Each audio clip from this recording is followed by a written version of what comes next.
yang dipikirkan harga murah. Iya. Kebanyakan orang terjebak di situ, Coach. Assalamualaikum warahmatullahi wabarakatuh. Alhamdulillah senang banget ini hari podcast pertama kita. Nah, di sini kita akan kupas banyak hal dan mudah-mudahan akan banyak insight yang sobat entrepreneur semuanya bisa bawa pulang dari diskusi kami di podcast ini. Nah, alhamdulillah kawan-kawan, hari ini saya sudah kedatangan tamu ya.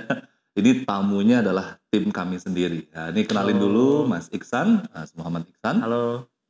Sobat entrepreneur semua, banyak podcast yang sekarang beredar ini sebenarnya menggali atau mengulik lebih dalam behind the scene atau apa sih rahasia sukses di balik sesuatu hal atau ada fenomena apa nih yang sebenarnya tidak terungkap. Nah, kami di sini mumpung karena podcast perdana juga, kami sekalian mau buka-bukaan behind the scene-nya My Coach yang selama ini alhamdulillah sudah membina ratusan UMKM untuk mencapai mimpi mereka.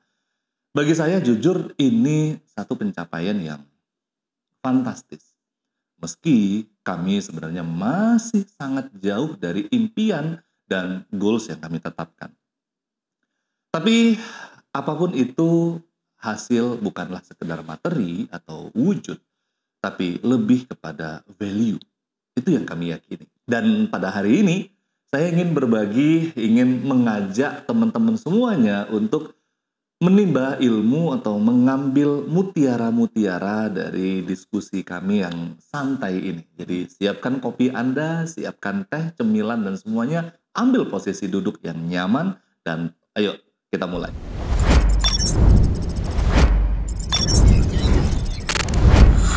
Nah, sekarang kita kenalan dulu yuk dengan Mas Iksan ini. Ini beliau siapa sih sebenarnya?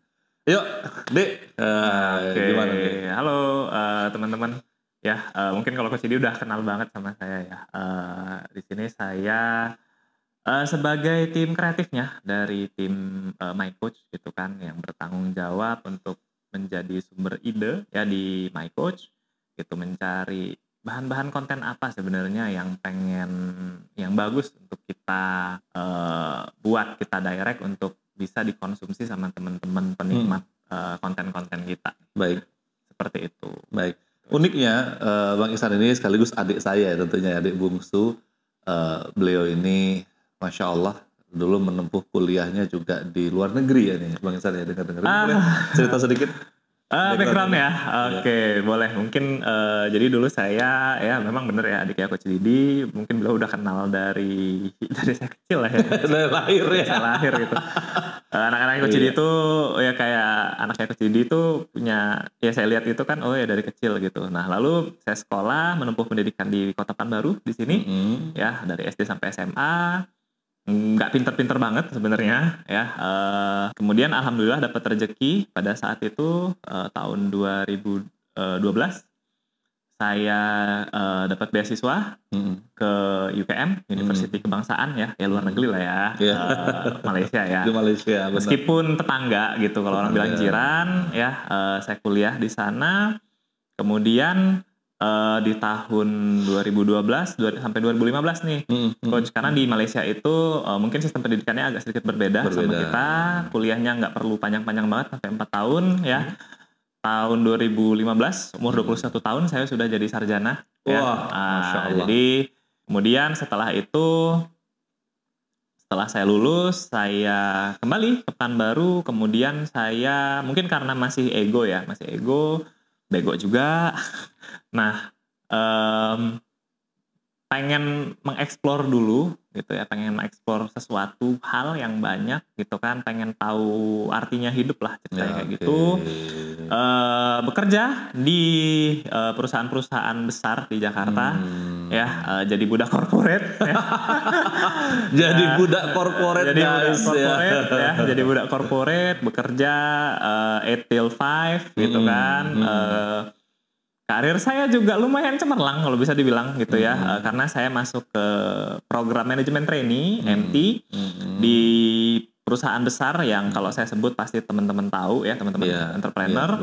Ya, di sana kemudian saya berpindah ke perusahaan juga lebih besar. Naik pangkat, gitu Coach, naik pangkat. ya otomatis penghasilan bertambah ya kan. Kemudian menarik lah ya dunia-dunia zaman dulu ya, zaman-zaman jahiliyah ya. Nah, kemudian kenapa saya bisa sampai ke sini ya bergabung ke Coach Didi itu ceritanya saya pengen sharing ke teman-teman aja ya, bukan ke Coach Didi pasti udah tahu lah ya. Saya mencari sesuatu yang nggak bisa saya temukan di dunia korporasi tadi, Coach, di dunia budak korporat. Nah, ini menarik. Tidak bisa menemukan hal yang dicari di dunia korporasi. Padahal saya pikir 90% impian para sarjana itu keterima di perusahaan-perusahaan besar. Pasti, gitu pasti, kan, ya. Ini menarik ini. Pasti, gimana? Apa yang sebenarnya Iksan cari ini, Bang? Jadi mungkin saya flashback dikit ya, Coach ya. Karena Coach dibilang tadi impian para sarjana adalah kerja di perusahaan bonafit. Ya, tapi ini mungkin agak sedikit berbeda contohnya, tapi relate. Gitu. Dulu waktu saya kuliah di Malaysia itu di UKM. Itu kan bayangin aja ya kampus nomor 1 lah ya di Malaysia. Di Malaysia teman-teman saya itu berlomba-lomba untuk bekerja di perusahaan-perusahaan besar di Malaysia. Perusahaan-perusahaan apa ya kalau saya bilang ya BUMN lah kalau kita ya BUMN. Ada yang pengen kerja di Maybank. Maybank itu selevel kayak Bank Mandiri. Kemudian TNB Tenaga Nasional Berhad itu semacam kayak PLN gitu kan. Yang paling kita tahu yang paling gemilang yang towernya megah di Kuala Lumpur, Petronas simbol banyak juga yang pengen kerja di situ. Nah, saya juga pengen kerja di situ gitu kan. Ya, saya coba apply ke Petronas dengan bangganya gue lulusan UKM. Ditolak karena saya orang Indonesia. Ada rasis juga ya? Iya, bukan rasis sih sebenarnya mereka lebih ke arah ya mereka pengen masyarakat Malaysia juga maju lah ya dibanding saya yang harus orang luar dulu gitu kan dikasih. Jangan-jangan itu kayak sebuah negara yang Wakanda gitu. Waduh, Wakanda itu kan Black Panther. Kalau yang ini nih ada negara yang menerima orang asing dulu walaupun cuma kuli gitu kan ya. Ya udah nggak apa-apa ya tenaga asing. Tapi ya udah kita ke fokus di sini dulu lah ya. Nah, nanti takut kemudian kemudian saya juga pengen kerja di perusahaan bonafit di Indonesia lah ya, kalau bisa multinational company. Saya pulang ke Pekanbaru, masuk ke MT perusahaan besar ya. Di sana saya memang ditempa ya karena MT itu kan manajemen training. Program percepatan dalam waktu singkat kita bisa jadi supervisor ataupun manager. Nah, gitu. Ini menarik. Saya mungkin mau coba dalemin dulu ya. Jadi kan di beberapa perusahaan besar nih, mereka tidak menyiapkan dari OB atau dari level staff itu sampai jadi manajer atau bahkan director, enggak ya. Jadi memang udah ada kotak-kotaknya ya. Iya, benar Coach, benar. Karena kan gini ya Coach, perusahaan-perusahaan besar ini kan terkadang untuk melakukan sebuah gebrakan itu bukan orang yang paham tentang sesuatu. Ya, artinya gini, kalau kita mau melakukan sesuatu ya, katakanlah gini Coach, ini contoh. Nadiem Makarim kan bukan driver ojek, tapi dia bisa melihat sesuatu yang luar biasa. Orang yang pandangannya dari luar, dia bisa melihat kekurangan sesuatu dari sudut pandang yang berbeda. That's the point. Bener kan? That's the point. Nah, banyak terjadi juga hal-hal seperti itu ya. Setahu saya nggak tahu, ini mungkin Coach Didi yang lebih tahu. Howard Schultz juga bukan orang kopi. Dia bisa merevolusi Starbucks. Industri kopi. Dia hanya sekedar pencinta kopi. Saya pernah baca. Dia pencinta kopi. Dia memang nyari kopi kesana kemari. Dia ketemu cinta sama Starbucks. This is the coffee yang pengen saya mau, yang saya cari. Orang dari luar dia bisa mengeksplor sesuatu dengan sangat lebih tajam dan kita tahu hasilnya Starbucks kan. Nah, jadi jawabannya sama kayak yang Coach Didi bilang tadi. Perusahaan-perusahaan besar itu memang mereka mencari talent-talent murni, talent-talent baru yang pikirannya belum tercemar seperti budak korporat pada umumnya ya, untuk dibina, menghadirkan inovasi yang baru gitu Coach. Jadi memang seperti itu. Program-program MT itu banyak banget ya di perusahaan-perusahaan lain ya, baik itu perusahaan nasional, perusahaan multinasional gitu, karena mereka butuh ide-ide baru seperti itu Coach. Ini menarik banget kawan-kawan. tadi Bang Iksan mengatakan bahwa awalnya dia pengen banget kerja di corporate, gitu kan ya? Gitu masuk corporate, dia merasa bahwa ini bukan yang dia cari. Kemudian tadi corporate ini bahkan mencari manajer, bahkan level director, bukan dari titian karir yang bawah banget karena mereka butuh revolusi. Nah, pertanyaan saya nih mungkin bagi teman-teman entrepreneur yang nonton, ya sebenarnya apa yang menjadi masalah bagi budak corporate, kok sampai dibilang budak, kok sampai mereka nggak bisa melihat masalah yang terjadi di dalam itu gitu kan ya. Let's say, mohon maaf, saya tidak bermaksud apapun, ya corporate itu bisa bahkan membayar coach yang 10 kali lipat level dari saya, dan mungkin puluhan coach yang bisa dipekerjakan, yang bisa diperbantukan, tetapi kita lihat banyak perusahaan-perusahaan juga yang stuck. Benar. Nggak masuk akal kan? Nggak masuk akal.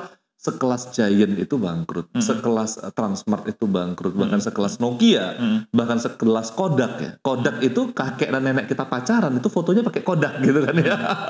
Dan sekarang bahkan anak saya nggak kenal itu Kodak itu apa gitu ya, dia kenal Kodok gitu ya. Maaf ya. Nah, saya mau kembali ke pertanyaan tadi. Apa sebenarnya racun yang Bang Iksan rasakan, atau apa sebenarnya hambatan yang Bang Iksan rasakan ketika bekerja di corporate? Kenapa nggak bisa melihat sesuatu yang luas atau sesuatu yang besar untuk kemajuan corporate itu sendiri? Ya, ini pertanyaan besarnya sebelumnya belum terjawab gitu ya, Coach. Kenapa, apa yang saya cari sebenarnya? Tapi ini bakal sangat relate gitu ya. Kenapa corporate itu tidak maju? Karena ini saya bukan bilang semua corporate ya, tapi pengalaman apa yang saya rasakan di sana. Itu saya tidak berpikir untuk keluar dari apa yang saya tahu gitu, Coach. Jadi saya melakukan rutinitas kayak kita bangun pagi, kemudian langsung mengerjakan sesuatu tanpa berpikir, bahkan ya tanpa berpikir apa yang kenapa ini harus begini, kenapa itu harus begitu. Gitu kan, jadi kita default aja gitu, bangun pagi, kerja, masuk, mengerjakan apa yang sudah seharusnya jadi tanggung jawab kita, job desk-nya kita, bahkan kita tidak punya waktu untuk berpikir gitu ya, karena load kerjaannya sangat-sangat banyak gitu ya. Itulah kenapa istilah budak corporate itu jadi nongol gitu, Coach. Jadi kan kita diperbudak gitu ya, kita dengan kerjaan yang segitu banyak, bahkan beberapa teman saya yang saat ini masih bekerja di beberapa perusahaan yang besar ya, saya nggak bilang perusahaan kecil ya teman-teman ya, itu mereka bahkan untuk waktu pribadinya itu kurang gitu, Coach, nggak ada gitu ya. Makanya banyak teman-teman itu yang usianya sudah mendekati 20-an akhir ya, itu belum punya pasangan, belum menikah, belum begini, belum begitu, karena memang diperbudak sama corporate, diperbudak sama perusahaan itu. Mereka hampir nggak punya waktu. Ini menarik, tapi kan gaji dan fasilitasnya gede. Nah, itu dia, Coach. Gaji dan fasilitas yang gede itu yang saya bilang tadi. Saya tidak mencari hal-hal yang seperti itu gitu. Kebanyakan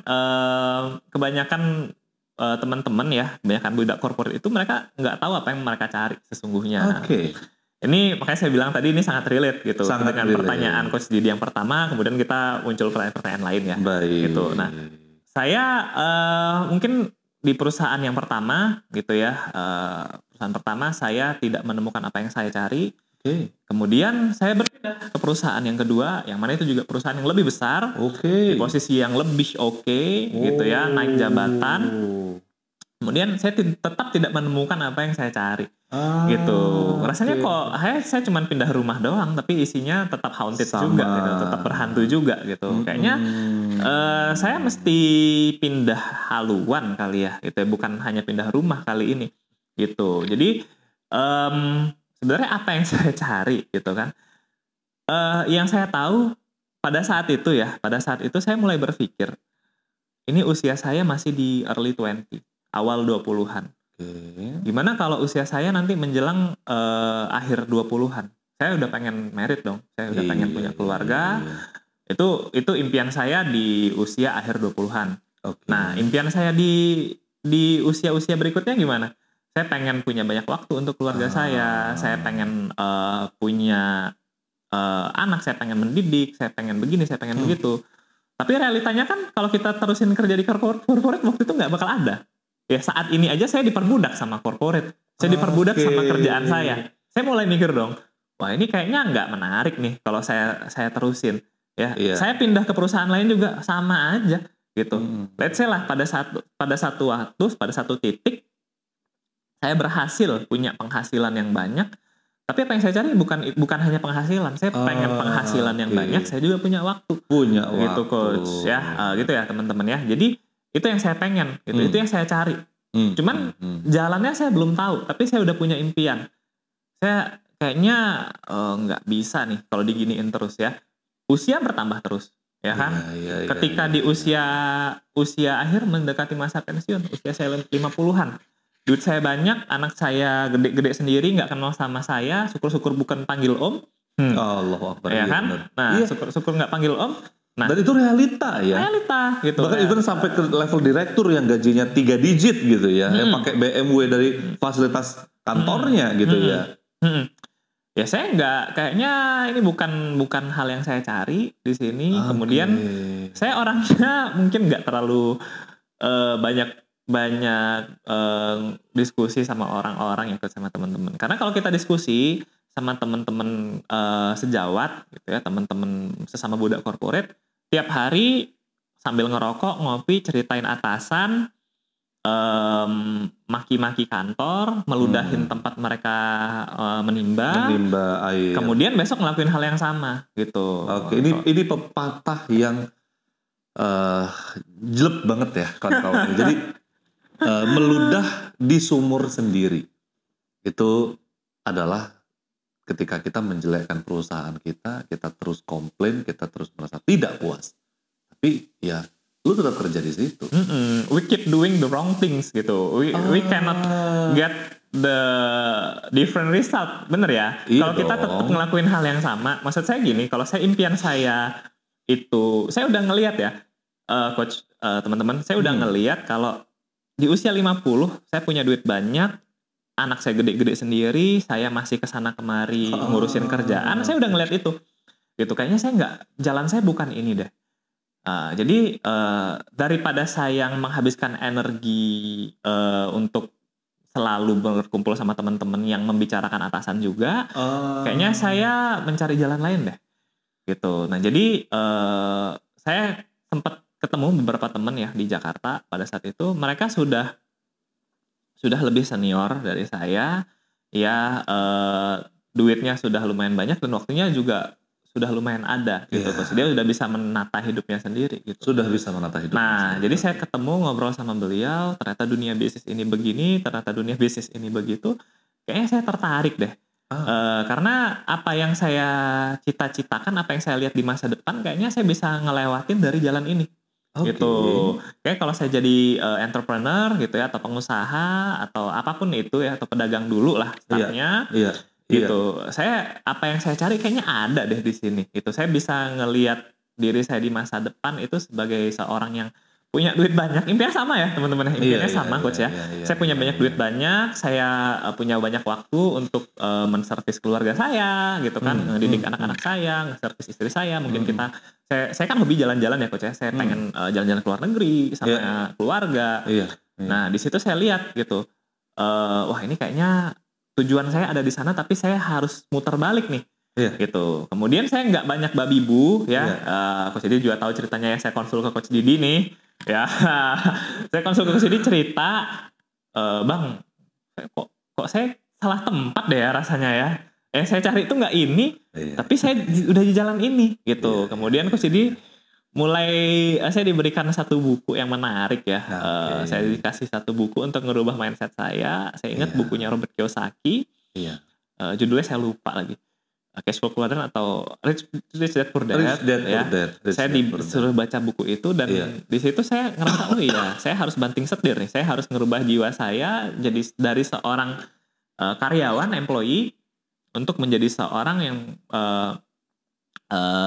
seorang entrepreneur gitu. Karena perlu diketahui ya, employee mau sampai jadi kapanpun tetap akan menjadi employee, tetap nggak akan punya banyak waktu gitu. Nah, sama juga halnya buat temen-temen yang berada di kuadran self-employed sebenarnya. Hanya berbedanya employed itu bekerja sama orang, self-employed itu bekerja untuk dirinya sendiri. Gitu, Seperti apa Coach. itu? Self-employed itu mungkin seperti profesional lah ya, Coach ya. Profesional. Gitu kan orang-orang profesional, Dokter dokter, mungkin gitu ya. lawyer gitu ya. Kayak kita kan bisa lihat ya beberapa lawyer kondang di Indonesia yang duitnya banyak banget. Duitnya banyak banget ya. Nah, tapi kan kita juga tahu ya beliau itu start paginya aja kita subuh dia udah start pagi gitu ya. Coach ya, kayaknya keras banget ya. Bener ya. Nah, dan di situ kayaknya saya ngeliat kayaknya diri saya nggak di situ. Bener ya. Saya untuk jadi seorang self-employed, even though saya punya skill yang lumayan bagus, kayaknya tetap bukan di situ tuh. Bukan. Nah, saya kayaknya saya pengen memulai bisnis deh gitu. Kemudian ya the rest ya is history ya. Saya pulang, saya disekolahin dulu sama Coach Didi gitu ya. Saya belajar dulu ke terima kasih nih ya buat mentor-mentor saya ya. Saya sebut nggak apa ya Coach? Iya, silakan. Saya sebut ya buat Mas Alvin Joner ya yang waktu itu membangun Akademi Bisnis Digital gitu ya. Meskipun mungkin Mas Alvin nggak kenal saya secara personal, saya banyak belajar dari situ. Saya berubah mindset gitu ya. Saya merasa diri saya jadi lebih maju. Saya punya impian, saya punya cita-cita. Yang mungkin udah dari lama saya mulai ketemu nih jalannya nih kayaknya ke sini gitu ya. Luar biasa saya mundur ya Coach ya. Saya putar balik, saya mundur ya, di mana karir saya udah bagus, sudah enak, ya duit udah banyak ya. Di awal anak-anak masih muda lagi masih muda ya, anak umur 20-an. Punya duit banyak, punya pasangan yang juga oke gitu kan. Banyak orang bilang tinggal merit aja. Kayaknya saya mundur dulu deh. Saya perlu balik ke jalan yang benar yang menurut saya. Saya belajar, kemudian ya kayak saya bilang tadi the rest is history. Kita ketemu, akhirnya kita bermitra ya. Kita bisa sama-sama bangun My Coach ini. Luar gitu, biasa. Coach. Itu cerita saya yang ya Coach Didi udah tahu, tapi saya pengen bagi ke teman-teman. Dan memang ini episodenya bagaimana teman-teman bisa mengambil hikmah dari diskusi kami di podcast ini. Dan yang saya garis bawahi adalah Bang Iksan tidak punya impian di corporate tadi. Karena beliau tidak ingin terjebak, terperangkap sampai di usia tua dengan pergi pagi pulang pagi. Walaupun gaji setinggi langit, walaupun dikasih mobil dinas dan bla bla bla bla. Tapi kan kita lihat banyak pengusaha yang bahkan usia 50-an, 60-an bahkan masih merintis. Bahkan mereka mungkin gagal, bahkan mereka mungkin kehilangan segalanya. Gimana? Bang Iksan sudah mempertimbangkan itu, dan apa yang membuat pengusaha-pengusaha yang bahkan di usia tua, bahkan mereka meninggal dengan banyak hutang? Itu realita yang kita lihat. Sebenarnya gini ya Coach, kalau saya itu melihatnya itu gini ya. Banyak pengusaha-pengusaha itu yang memulainya di usia 50-an. Itu yang harus kita garis bawahi. Oh, berarti memang mereka mulainya pun dari usia 50-an. Bukan dari muda ya. Bukan dari muda gitu muda. Coach. Karena seperti ini ya. Banyak cita-cita budak corporate ya, saya pengen ngumpulin duit dulu. Kemudian saya punya duit, saya resign, saya bangun bisnis. Nah, itu kan dua hal yang berbeda ya Coach dia. Messi kalau berhenti main bola hari ini jadi pelatih juga dia mulai dari nol. Oh iya. Meskipun dia seorang juara dunia, kita tahu gimana hebatnya seorang Lionel Messi ya, GOAT of the GOAT gitu kambingnya para kambing gitu kan. Nah, yang kita tahu sangat luar biasa ketika dia berpindah posisi, dia mulai hal yang sama gitu Coach. Nah, sama juga kayak seperti itu. Ketika saya melihat, saya juga udah sempat kepikir seperti itu Coach. Saya pengen kerja dulu, saya bangun duit, saya punya duit banyak. Kemudian dulu saya punya teman perempuan lah ya. Itu saya cerita sama bukan FWB ya, bukan FWB, bukan. Pacar lah kan? Gitu ya. Cerita yang bukan ditaruh di kuku ini ya, bukan ya? Itu pacarnya. Pacar Cina kalau itu ya. Ini pacar beneran. Oke. Sorry. Saya cerita, kemudian beliau mungkin kurang setuju atau seperti apa. Beliau mungkin punya pandangan yang berbeda seperti saya gitu. Beliau bilang ya nggak apa-apa, kerja dulu, kumpulin duit dan segala macam. Nah, kumpulin dulu. Ilusi-ilusi itu yang sering muncul di pikirannya para teman-teman saya gitu, teman-teman budak korporat gitu. Jadi karena ketika kita memulai sesuatu yang baru, kita start dari hal yang baru gitu Coach. Ya kayak saya, meskipun usia saya 28, alhamdulillah masih ya, saya mulai start menjadi seorang pebisnis itu di usia 26 bahkan. Oke, menarik. Saya udah mulai karir saya di usia 21 tahun ya tadi ya, teman-teman ya coach ya. Saya udah mulai dunia profesional, saya lulus di usia 21.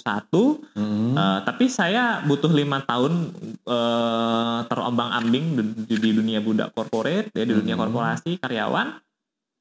Di usia saya yang ke-26 saya memulai ya wajar saya juga belum sukses gitu. Wajar saya masih di sini gitu. Merintis karena butuh waktu ya.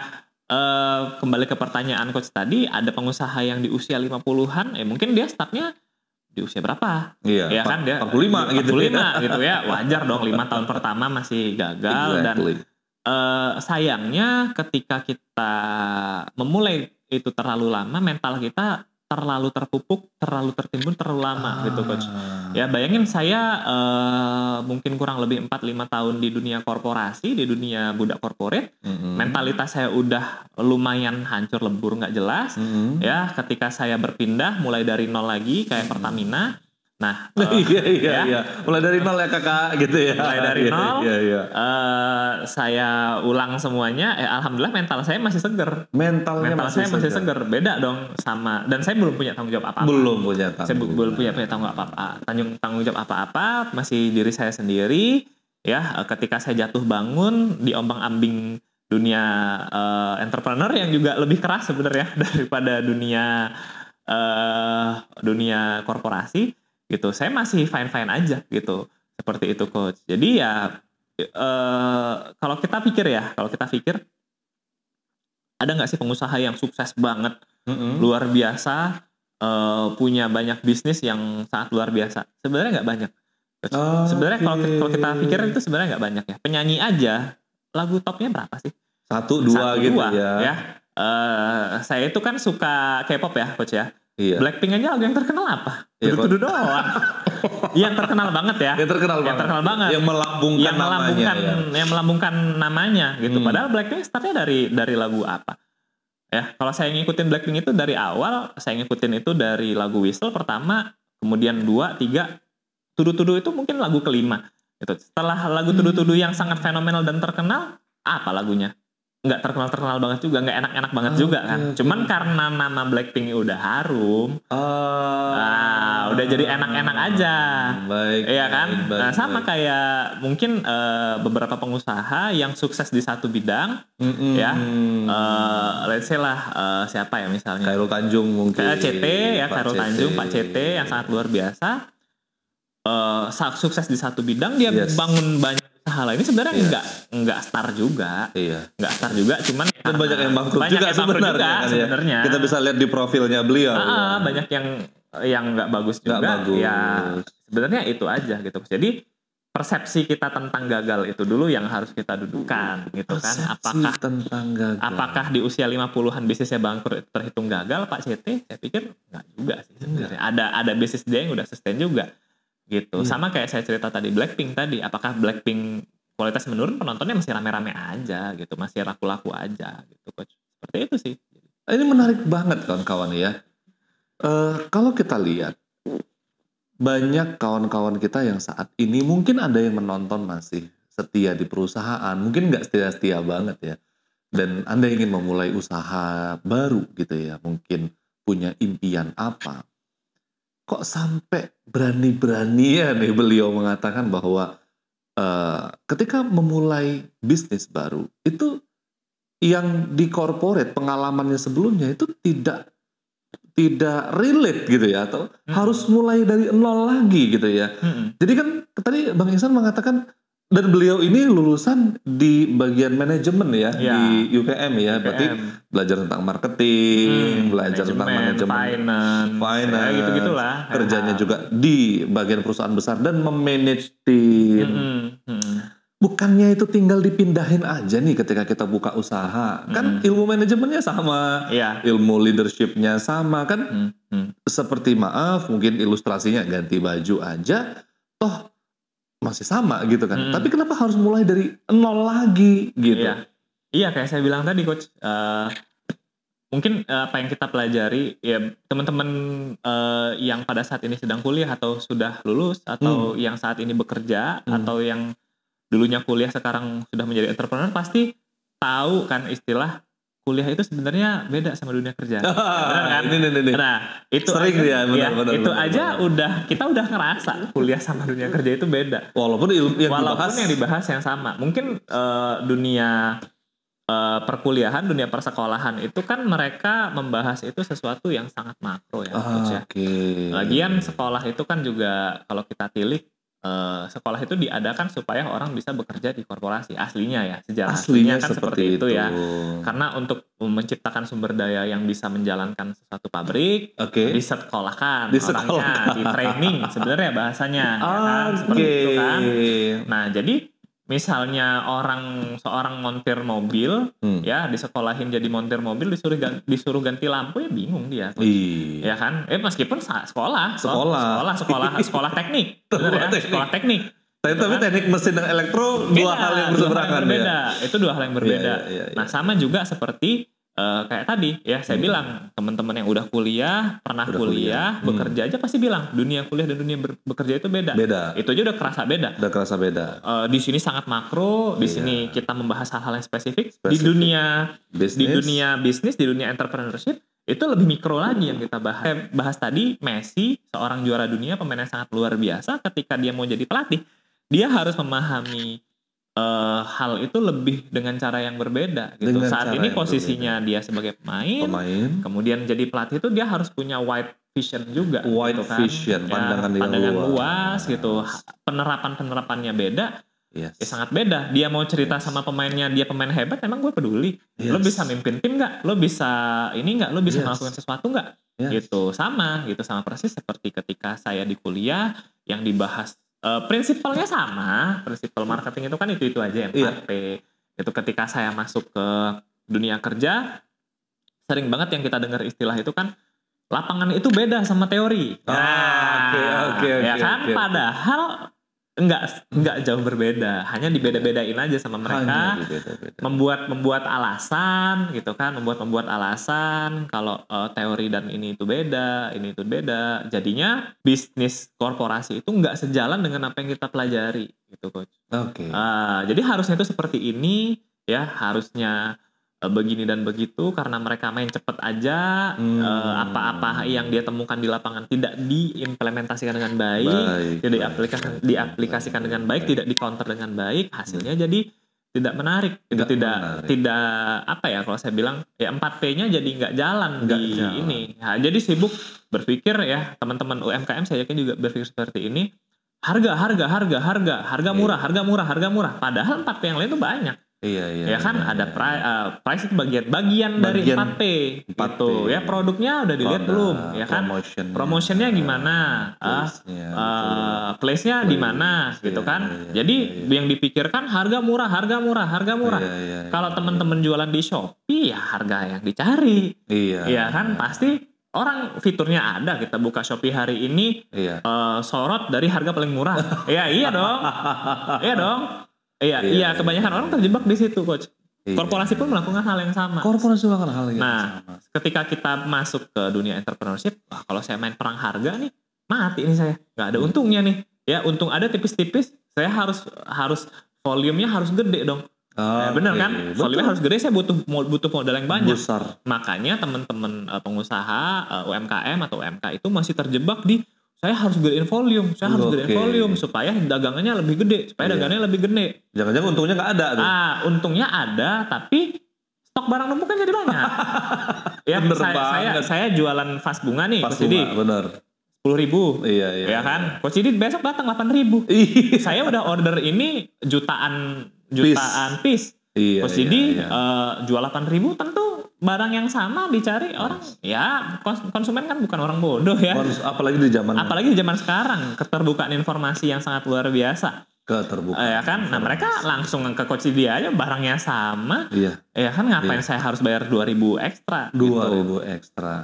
Jadi seperti itu yang membuat apa tadi pertanyaannya saya malah lupa. Kenapa bisa kita harus mulai dari nol? Kita mulai dari nol lagi gitu ya. Cara berpikir kita berbeda ya, penerapan ilmu yang di kuliah di korporasi Kerja. dan di dunia bisnis berbeda Iya. gitu. Iya. Jadi kita harus berpikir dengan cara yang berbeda gitu. Harus berpikir mulai dengan cara dari yang berbeda. ini gimana caranya saya jualan vas ini nggak saya banting-banting harganya. Ya banyak kan 4P yang lain banyak kan. Iya. Apakah place-nya saya nggak harus jualan di Shopee? Saya bisa datang ke arisan ibu-ibu, Iya. saya tawarin, ya Iya. kan, ini ibu-ibu saya jual 15.000, ini bunganya Iya. kelihatan kayak asli loh. Saya ngebacot aja, Iya, mungkin mereka arisan ibu-ibu orang kaya ngeluarin 50.000 mungkin saya bisa jual. Iya. Ya arisan ibu-ibu gubernur atau gimana, Betul. ya kan. Nah Betul. 50.000 dari barang yang coach dijual 8.000 tadi di Shopee. Betul. Itu baru 1P yang lain, place. Itu baru place yang kita bahas. Belum lagi PP yang lain ya kan. Acara wisuda, iya. acara nikahan. Iya, benar kan. Nah, jadi itu yang membuat kalau kita nggak berpikir yang berbeda, kita merasa gelas kita udah penuh, kita udah merasa berisi, kita ngerasa yang paling penting itu adalah harga. Kan korporasi gitu ya. Yang paling penting teman-teman UMKM juga gitu kan. Yang paling diminati konsumen itu harga murah. Padahal nggak juga. Gitu kok. Padahal nggak juga. Nah, jadi ini menarik. Teman-teman, saya dari tadi tuh red line adalah Bang Ihsan selalu mengatakan berpikir. Beliau merasa ketika di corporate dulu tidak berpikir. Jadi cuma sekedar, maaf ya, beberapa teman-teman saya mengatakan bahkan itu seperti zombie ya. Jadi bangun tidur udah otomatis saja ya. Misalnya beliau kepala gudang, ya udah bangun tidur gitu ya, mandi ke kantor, terus nggak apa masalah gudang. Atau kalau mereka yang di wilayah CS atau di bagian marketing, ya udah cuman begitu aja. Bang Ihsan bahkan tadi berpikir dari usia yang sangat muda, berpikir tentang masa depannya di usia 50-an. Dan beliau juga mengatakan bahwa kenapa ya kok banyak pengusaha atau corporate atau bahkan ya level C level di corporate nggak berpikir gitu ya. Ini kan satu statement yang menurut saya sangat menarik. Ini menarik Bang Ihsan. Dalam bukunya Renald Kasali ya, beliau mengutip sebuah quotes yang luar biasa, bisa dilihat di sini. Bahwa dari 100% populasi manusia nih Bang Ihsan, ternyata hanya 2% orang yang benar-benar berpikir. 2% orang dari semua populasi yang ada. 3%-nya mereka merasa sudah berpikir. Padahal belum. Dan 95%-nya adalah mereka lebih baik mati daripada berpikir. Saya ketika membaca buku ini shock gitu ya. Shock dan saya merenung dengan kalimat Bang Ihsan tadi yang berkali-kali mengatakan bahwa berpikir gitu ya. Dari usia muda nih berpikir, saya mau jadi apa gitu kan ya. Sudah masuk corporate, berpikir lagi. Sudah jadi pengusaha, berpikir lagi gitu ya. Dan tadi sempat beliau menceritakan experience-nya bahwa bahkan di level corporate sekalipun banyak yang nggak berpikir. Mereka cuman let it flow gitu ya. Kayak let it flow gitu ya. Sampai quotes itu berani mengatakan 95% orang lebih baik mati daripada berpikir. Teman-teman bisa baca bukunya sendiri, tapi yang ingin saya tanyakan sama Bang Ihsan adalah apa dorongan terbesar yang membuat Bang Ihsan itu berpikir? Banyak hal sih ya Coach ya. Karena kan juga kalau kita baca Al-Quran juga Islam itu diturunkan buat agama orang-orang yang berpikir toh. Orang-orang yang ya berpikir. Kan kalau kita nggak berpikir berarti kita bukan manusia gitu kan. Kita menolak sesuatu yang sebenarnya kita tahu gitu. Kayak saya bilang tadi, dorongan apa? Saya hanya punya cita-cita sederhana gitu. Saya hanya cita-cita sederhana, dan kalau kita tidak mendorong kita nggak berpikir, maksud saya kayaknya kalau saya lakukan ini terus, hasilnya ya saya jadi director pada satu waktu, tapi saya nggak punya waktu. Itu doang gitu Coach. Jadi kegelisahan itu gitu Coach. Jadi ini kayaknya kalau saya tetap melakukan hal yang sama, hasilnya nggak akan berbeda gitu. Ngapain kita berekspek saya terus-terusan kerja, tiba-tiba punya duit banyak, punya waktu banyak, yang saya kerjain aja tetap nggak berubah gitu kan. Nah, ini menarik. Artinya yang gelisah kan bukan cuma Bang Ihsan dong ya. Ada jutaan pegawai yang lain yang juga punya kegelisahan yang sama, tapi mereka nggak berani ngambil tindakan. Mungkin tidak berani ambil tindakan, ya saya juga nggak mau terlalu judgmental, Ya. Coach ya. Mungkin beberapa orang itu sudah punya tanggungan tertentu, ya kan, atau mungkin mereka saya nggak ngerti gitu kan. Mereka mungkin tidak pernah bukan dicekoki ya, tapi mereka mungkin nggak berani bercita-cita tinggi atau seperti apa. Itu kan juga salah satu pengaruh ya, Coach ya, untuk orang tidak mengambil tindakan gitu kan. Mereka Bang Ihsan melihat bahwa mumpung di usia muda nih, mumpung belum ada tanggungan gitu ya.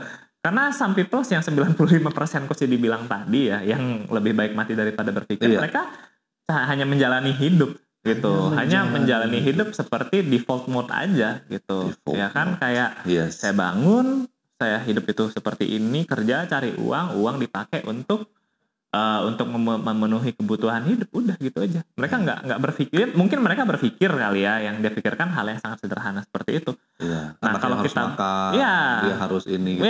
Kalau mungkin misalnya mikirnya sesuatu yang lebih ya, sesuatu yang kayaknya saya pengen, kayak saya tadi kan mikirnya sok-sokan ya, lebih gitu kan. Saya kayaknya pengen punya banyak uang, punya banyak waktu. Saya berani aja mimpi kayak gitu, gitu kan. Padahal saya tetap di jalur yang salah pada saat itu. Saya udah nyadar ini gitu kan. Nah, kebanyakan orang nggak berani mungkin ya, nggak berani. Kayaknya saya pengen gaji lebih deh dari yang di sini. Makanya mereka tetap bertahan gitu, tetap menunggu sesuatu, menunggu keajaiban itu datang. Menunggu keajaiban. Itu kan ya kayak ya mungkin ada keajaiban sih ya, tapi kan peluangnya kecil mungkin ya dia. Dengan seiring berjalan mereka menunggu, mereka menjalani hidup dengan default mode tadi, terus menunggu, kemudian mereka mereka merasa kayaknya udah waktunya saya menikah, ini sudah usia saya akan menikah gitu kan, mereka menikah jadinya ada tanggungan nih. Nah jadinya mereka untuk keluar nggak berani, lebih terpenjara lagi. Dan bayangin ya teman-teman, saya ingat motivasi yang mungkin terbesar buat saya ya, saya ingat ada satu film India judulnya itu Three Idiots itu gila banget ya. Di Three Idiots itu saya ingat banget scene-nya itu ketika temennya itu si namanya Raju Rastogi baru keluar dari rumah sakit, mau pergi interview kerja.